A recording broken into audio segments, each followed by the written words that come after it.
Hello and welcome to the channel. We are here today at the Cannes Boat Show to have a look at the rather lovely Leopard or Leopard, depending on how you want to pronounce it, 46 catamaran. Obviously catamarans do give you an insane amount of interior space because they carry an insane amount of beam.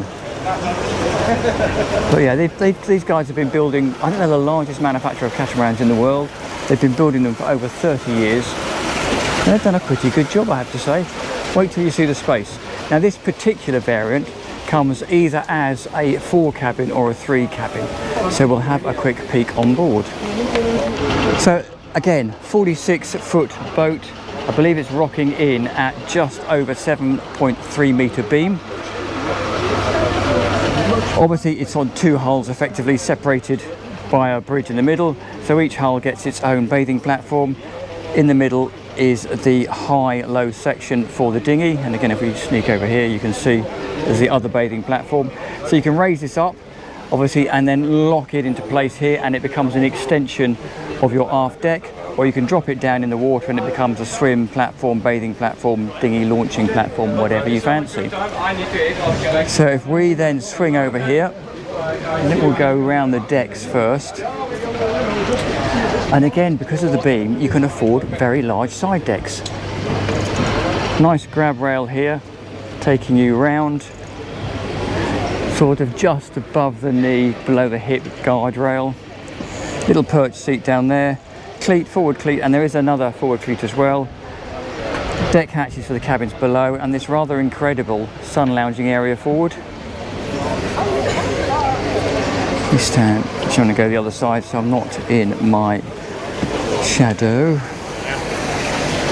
Look at that, what a fantastic amount of space to chill out and lounge in the sun. Anchor locker in here, so pretty straightforward. Lift it up, winch, anchor, rode, cleat, and a manual handle for the winch to lock and unlock it. Whilst we're here, you'll notice rather cleverly there is then some steps down and a forward door. That does 2 things. One, it allows you, if you're in the cabin, to come forward into the forward deck for deck handling work or just to get to the sun lounge. But also, because there's a door at the back, it gives a really good opportunity when you're anchored, because you're always anchoring into the wind. So the wind is coming from the front of the boat, blowing to the back of the boat, and it will give you a natural breeze through there. So we carry around the other side, another matching perch seat. You can see there the large hard top over the sunroof. And again, the benefit of a catamaran is you have an engine in each side. So underneath here is an engine on a shaft. It sticks out the back here, which makes it really easy to maneuver. You then get this fantastic aft entertaining space. Really nice seating, storage underneath all the seating, a couple of occasional chairs, and then that leads into this really spectacular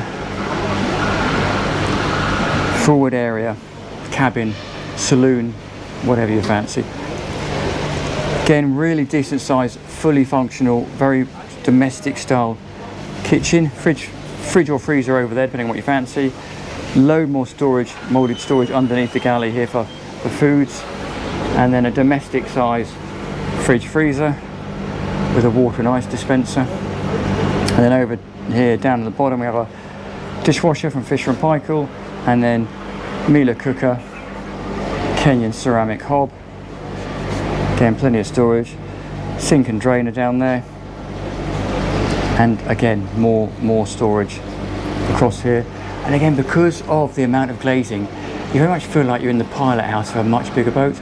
Now you can see that forward door, which brilliantly takes you forward to this lounging area we looked at earlier, but also, as we say, helps that breeze come through.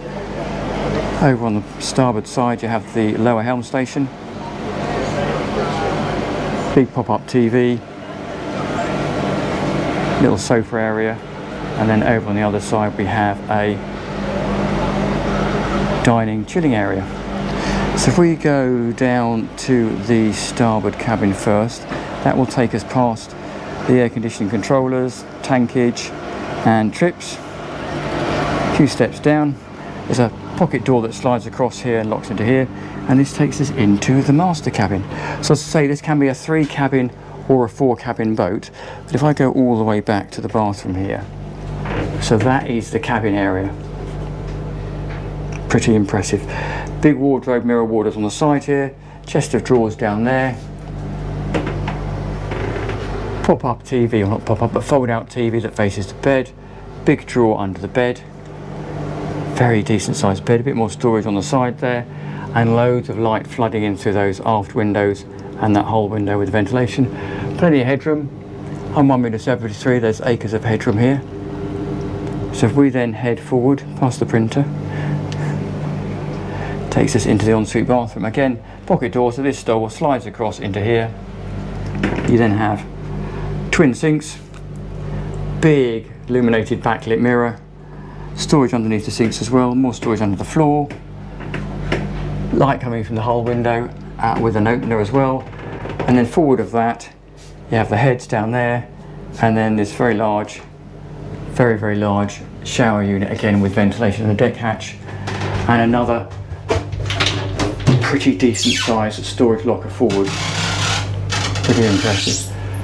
So you can see why a lot of people live on these boats. If I stand here, all the way back down there is the end of the master cabin. So we're in the shower now we're in the bathroom, if you like, and now we're back into the main cabin area. You could certainly spend a lot of time on here. Now if we flip over to the other cabin, which is on the port side in the porthole, this is now split into 2 cabins, but both en suite. So if we go forward first, so this is sort of the shared area. If I go back a little bit, so this is the door for the forward cabin. This is a shared area where you've got the washer dryer in there, and then this is the door for the aft cabin. On the way in you have a wet bathroom effectively, so loo over there, no separate door for the shower, but very capable, very functional. That takes us back, so you've got additional storage in here, and this takes me back to I think this is my favourite bed on these type of Leopard catamarans. Headboard over there, and then you are effectively looking out to the sea, obviously if you weren't moored against the pontoon. More storage, deck hatch again above us, exactly the same ridiculous headroom here. But just imagine yourself in bed somewhere looking at that view, which obviously wouldn't be a pontoon. So this is the shared cabin on this hull, the port hull. If we go backwards, you then have effectively similar variant, but the bed is now set longitudinally, fore and aft. Similar bed, same sort of storage underneath, same headroom, same windows. I would say slightly bigger bathroom, but certainly has a squarer shower because it's in the aft end of this hull. Mirror and heads again. So there you go, pretty impressive. So you could have effectively 4 cabins if you had 2 cabins the same as we have in the port hull here, or 3 by having the master over in the starboard hull. So there you go. I've forgotten where we're going. We're going to go on the flybridge next. So much room, I almost got lost. Swing around here takes us up onto the flybridge. Nice grab rails, nice moulded in wide steps, easy access up here. Straight away you're met by the helm station with a nice bench, easily could sit 2 if not 3 people, and then you've got a couple of ray marines, all the usual switchgear you'd expect, bow thruster, autopilot and the Yanmar throttle controllers. I then take a spin around here. Big dining area over there, in fact massive dining area, covered by this big hard top that we looked at when we were on the pontoon, and then there's a galley over here for cooking and grilling up top. It's a little sink in here. Cleverly this unit slides in there so it's not rattling itself around. Fridge, and then under here we have Kenyan grill.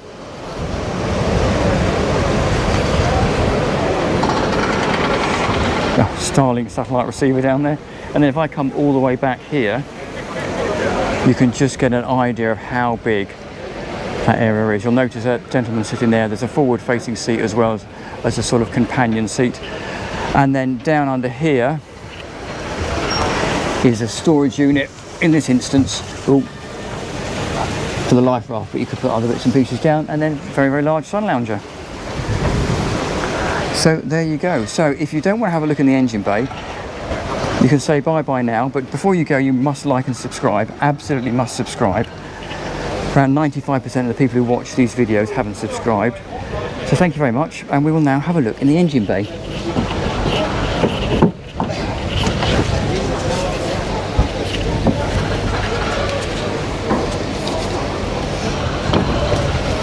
So how easy is the access to the engine bay? One absolutely vast engine hatch, which is nicely done, lifted on stainless struts, and straight away you can see how easy it is to gain access to this engine. As I mentioned earlier, they're on shafts. I think the whole range pretty much, I've noticed, runs on Yanmars, and this particular variant is I think it's the 320. I'll put all the technical details in the information below, and a link to their website, so if you've got any questions you can contact them direct. Pretty impressive engine bay. Super access, and as you would expect, there's a mirror image of this on the other side. So we'll just shut that back down, and I'll leave you with a view as we say thank you very much for watching. I will ask you again to like and subscribe, and I will see you next time around. And thank you very much for Leopard Yachts for letting us have a look at their 46 catamaran.